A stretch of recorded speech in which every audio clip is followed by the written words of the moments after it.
Welcome! In front of me I have HUAWEI Watch GT 6 and I'm gonna show you how to factory reset this watch by using the system settings on it.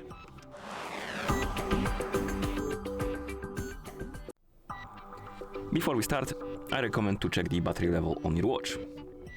Make sure that it's above 20 or 30% because if the battery dies during resetting process, it might damage your watch.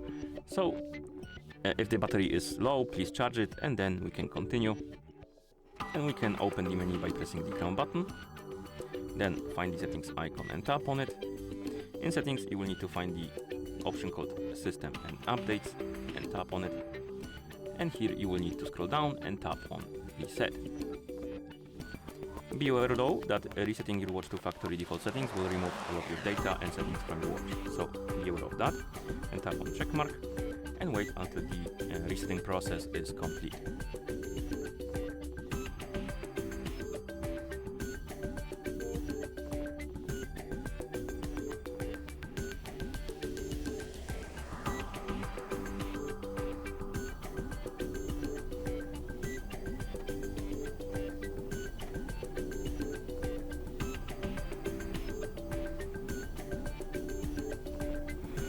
Okay, and once you see the list of languages on the screen, it means that the factory reset is complete. Thank you for watching. If you found this video helpful, please consider subscribing to our channel and leaving a like on the video.